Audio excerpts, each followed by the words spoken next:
Chilli powder, ಸಖತ್ ಖಾರ ಬಣ್ಣ ಮತ್ತು ರುಚಿ ಆಚಿ ಚಿಲ್ಲಿ ಪೌಡರ್. ಚುನಾವಣೆ ಆಗ್ತಾರಾ? ಪವರ್ ಶೇರಿಂಗ್ ವಿಚಾರ ನಿಜಕ್ಕೂ ಕೂಡ ಒಪ್ಪಂದ ಆಗಿದೆಯಾ? ಇದು ಸಾಕಷ್ಟು ಸಂಚಲನವನ್ನ ಆಗಾಗ ಕ್ರಿಯೇಟ್ ಮಾಡ್ತಾನೆ ಇರುತ್ತೆ. ಅಧಿಕಾರಿಗಳಲ್ಲಿ ಈ ಸಿಎಂ ಬದಲಾವಣೆ ಹೇಳಿಕೆ ಸಾಕಷ್ಟು ಗೊಂದಲವನ್ನ ಉಂಟು ಮಾಡ್ತಾ ಇದೆ. ಸತೀಶ್ ಜಾರಕಿಹೊಳಿ ಅವರು ಇದಕ್ಕೆ ಸಂಬಂಧಪಟ್ಟಂತೆ ಒಂದು ಸ್ಟೇಟ್ಮೆಂಟ್ ಕೊಟ್ಟಿದ್ದಾರೆ. ಚರ್ಚೆಗೆ ವರಿಷ್ಠರು ಪೂರ್ಣ ವಿರಾಮವನ್ನ ಹಾಕಬೇಕು. ಪದೇ ಪದೇ ಸಿಎಂ ಬದಲಾವಣೆ ಆಗುತ್ತೆ, ಸೆಪ್ಟೆಂಬರ್ ಅಲ್ಲಿ, ಅಕ್ಟೋಬರ್ ಅಲ್ಲಿ, ನವೆಂಬರ್ ಅಲ್ಲಿ ಕ್ರಾಂತಿ ಆಗುತ್ತೆ ಅನ್ನುವಂಥ ಹೇಳಿಕೆಗಳನ್ನ ಬಿಡಬೇಕು ಅಂತ.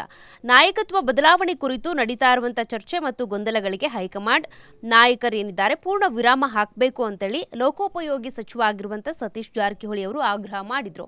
ನಿನ್ನೆ ವಿಧಾನಸೌಧದಲ್ಲಿ ಸುದ್ದಿಗಾರರೊಂದಿಗೆ ಮಾತನಾಡಿದ ಸತೀಶ್ ಜಾರಕಿಹೊಳಿ ಅವರು ನಾಯಕತ್ವ ಬದಲಾವಣೆ ಕುರಿತ ವಿಚಾರವನ್ನ ಹೈಕಮಾಂಡ್ ಸ್ಪಷ್ಟಪಡಿಸಬೇಕು.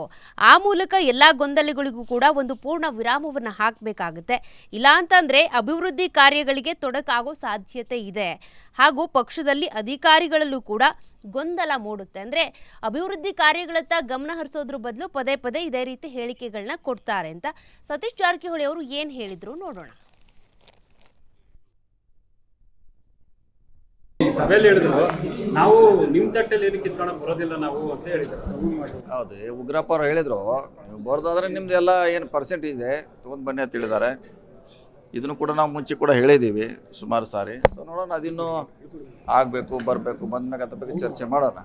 ಹೇಳ್ಬೇಕಲ್ಲ, ಹೈಕಮಾಂಡ್ ಅವ್ರು ಹೇಳಬೇಕು ಇಲ್ಲಿಗೆ ಫುಲ್ ಸ್ಟಾಪ್ ಅಂತ ಹೇಳಿದ್ರೆ ಒಳ್ಳೇದಿಲ್ಲಂದರೆ ಅಭಿವೃದ್ಧಿ ಕಾರ್ಯಕ್ಕೆ ಸ್ವಲ್ಪ ಕೆಲಸ ಗೊಂದಲ ಮಾಡಲಿಕ್ಕೆ ಅಧಿಕಾರಿ ವರ್ಗ ಪಕ್ಷದಲ್ಲಿ ಗೊಂದಲ ಆಗ್ತದ.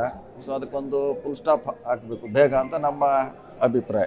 ಇಲ್ಲ, ಅದು ಸುಮ್ಮನೆ ಹೆಂಗೆ ಏನು ಘೋಷಣೆ ಮುಖ್ಯಮಂತ್ರಿ ಆಗ್ತಾರಾ ನೀವು? ಎಲ್ಲಿಲ್ಲ, ಘೋಷಣೆ ಎಲ್ಲ ಕಡೆ ಎಲ್ಲರೂ ಕೂಗಿತಾರೆ, ಕೂಗಿದ ತಕ್ಷಣ ಏನು CM ಆಗೋಲ್ಲ. ಅದು ಸೊ ಘೋಷಣೆ ಅಷ್ಟೇ. ಈಗ ಅದ್ರ ಬಗ್ಗೆ ನಾವು ಹೇಳಿದ್ದೀವಿ, ಅದು ಹೈಕಮಾಂಡ್ ಡಿಸಿಷನ್ ತೊಗೊಳ್ಬೇಕು, ಆ ಥರ ಅವ್ರಿಗೆ ಬಿಟ್ಟಂಥ ವಿಚಾರ ಅಂತ ಹೇಳಿದ್ವಿ. ಕಾದ್ ನೋಡೋಣ, ಏನಂತ ವರಿ ಇಲ್ಲ, ನೋಡೋಣ ಯಾವಾಗ ಮಂತ್ರಿಮಂಡಲ ಆಗ್ತೈತಿ, ಕಾದ್ ನೋಡೋಣ. 2 ರೀತಿ ಡಿಮಾಂಡ್ ಮಾಡಿದ್ದೀವಿ. ಸೊ ಆದಷ್ಟು ಈ ಸಮುದಾಯಕ್ಕೆ ಕೊಡಬೇಕಂತ ಕಾದ್ ನೋಡೋಣ. ಸಭೆಯಲ್ಲಿ ಹೇಳಿದ್ರು